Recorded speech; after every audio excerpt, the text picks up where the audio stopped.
Patrick in the morning, time to do our sports on Thursdays with our guy Pep. Pep, what is going on? It's a wild weekend. One of my favorites. Oh man, it is actually for me too, Patrick. I love this weekend because we've got so much good NFL playoff action. We got a bunch of games. We got some intriguing matchups, I would say. But here's what's interesting as we go into the first week of the playoffs for the NFL. I feel like a lot of the talk and conversation this week leading up to those first playoff games are about the teams that are not in the playoffs, especially here in Southern California, about the Rams. What are the Rams going to do? Is Sean McVay coming back? Are they in a complete rebuild? What are the defending Super Bowl champions doing, the LA Rams? And then, the Raiders, the silver and black, Derek Carr, he looks like he's not coming back. Is Josh McDaniels the right coach for them? And, and Green Bay and Aaron Rodgers, is Aaron Rodgers even playing in the NFL next year? Is he going to be back in Green Bay? I think there were some really high expectations for some teams this year, including our Rams as the defending Super Bowl champions, who did not make the playoffs. And I think a lot of people are still talking about what went wrong as opposed to the teams that are advancing playing this weekend.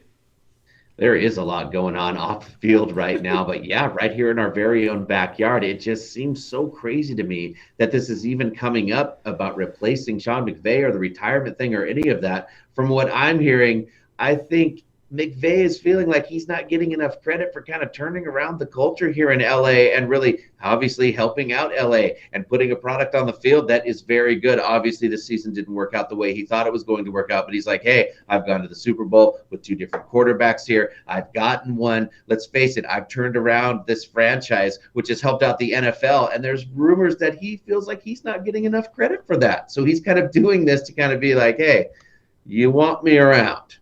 And I think you're exactly right, Patrick. I know Rams fans know this, but as a reminder for everyone else out there, before Sean McVay took over with Jared Goff as his quarterback, they were awful, especially on offense. They were like the worst offense in all of the NFL when Jeff Fisher was the head coach. Remember, they moved from St. Louis to LA, and they were really bad. They got Jared Goff. Somehow Sean McVay got them to the Super Bowl with Goff as the quarterback, which turns out he actually had a really good season this year for Detroit. But nonetheless, at the time, he took a team that was really bad and made them really good very quickly.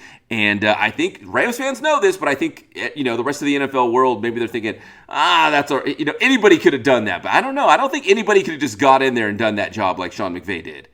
No way. He definitely deserves credit for that. Yes, they did fall apart this year, but he's done a lot. Yeah, he sure did. So that's something to keep an eye on there for the Rams not making the playoffs this year and who will be back as head coach. So let's talk about these playoff matchups coming up this weekend, Patrick. And here's a weird stat. Again, I'm a 49ers fan. I am not a Tom Brady homer, but it is what it is. I saw this weird stat in the last decade, the last 10 years, Tom Brady has won the Super Bowl every other year. So if you follow that pattern, he did not win the Super Bowl last year, meaning Tom Brady will win the Super Bowl this year. I'm not crowning Tampa Bay. It's a weird pattern. It's hard to go against him, right? I mean, people have, been wrong about him for so many years, especially these last 10 years. But look at what he's been through this year, personally, professionally, injuries, and he's still in the playoffs. It is amazing. But is it finally time for someone to beat Tom Brady? Because I give him credit for even showing up at the playoffs. He's been through it all this year. No receivers, missing Mike Evans for a while. His center, his main man. I mean, lots of stuff went bad. He didn't have Gronk, and he's still there. He's still in the playoffs, and I give him kudos for that. I don't see Tampa Bay making it to the Super Bowl. I think they kind of just stumbled into the playoffs. They kind of got lucky in a couple games. But again, it's Tom Brady and anything goes. With all that said, here's my bold prediction for this upcoming weekend. And again, no offense, I know you're a Seattle fan, but I'm picking all of the home teams to win this weekend except your Lightning Bolts, the LA Chargers. I think they will be the only road team to win this weekend.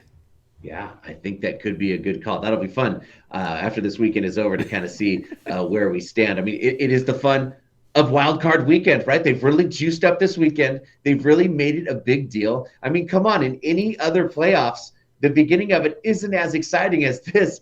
I mean, and the funny thing is no matter what, these games always turn into wild affairs. So we're in for a treat, and we'll see if the home teams do prevail. I mean, the Cowboys, they played so poorly. I think I'm a little thrown off on what they're going to do. Yeah, and that's, the Cowboys get the Buccaneers, and that's why I'm like, okay, I think Tom Brady and the Bucs, they can get through the first round, but then it's going to get really nitty gritty going forward because there's some good teams in the NFC this year. But yeah, some of these first round games, but that's why they play the games. Expect the unexpected. As soon as I feel like I've figured out the NFL and some of these teams, they always throw me a curveball, and I'm like, wow, I didn't see that coming. So you just never know what's going to happen over the course of a weekend. But yeah, these first round playoff games seem very intriguing, but I like all the home teams, and that's why the higher seeds get home games. They have great regular seasons. They get home in the first round, so I like the home games, the home teams, but I do like the Chargers going on the road at Jacksonville. I think that was a favorable matchup. I'm not saying the Jaguars are ripe for the picking, but I think that's a good matchup for the Chargers. I think so too. Going all the way across the country sometimes can be tough, which is why I think it is going to be a really wild game. I think so. Again, that's what I'm hoping. Wild card weekend, right? We'll have some wild games in the first round. And Patrick, I don't know if it's too early to make Super Bowl predictions as we get into the playoffs, but do you have a hunch who might come out of the AFC and who might come out of the NFC? Because I got a feeling in my gut, but usually my gut is wrong anyways. Right. My feeling in the AFC is I'm a Patrick Mahomes guy. I'm a big Chiefs fan believer for sure. That's who I feel can make it through. And I am a believer in the 49ers defense. And I know that Brock Purdy is a young kid. That's who I think is going to come out of the NFC. But I think that defense is so freaking good. I think they can ride him all the way. And obviously, if he plays like this, where he loves Brandon Ayuk, where he loves George Kittle, the kid has kind of got the recipe. He seems to be progressing. He could get better, and he just runs the program. I think it's the 49ers and the Chiefs. A lot of red in the bowl. You know what? I think you can't go wrong with that, and that's where I'm kind of leaning to. But I will say this. Of course, I'm going to go with my 49ers, and I'm, just being a homer here. But I think they are really good. But I think in the AFC, I kind of got a feeling the Bengals might get back to the Super Bowl. And I feel like the Chiefs are the best team in the NFL right now. But if there was one team out there that was the kryptonite for Patrick Mahomes and the Chiefs, that one team is probably the Cincinnati Bengals. So I don't know, man. Joe Burrow, there's something about him in the playoffs. And I'm not trying to compare him to Tom Brady because, Joe Burrow hasn't won anything yet.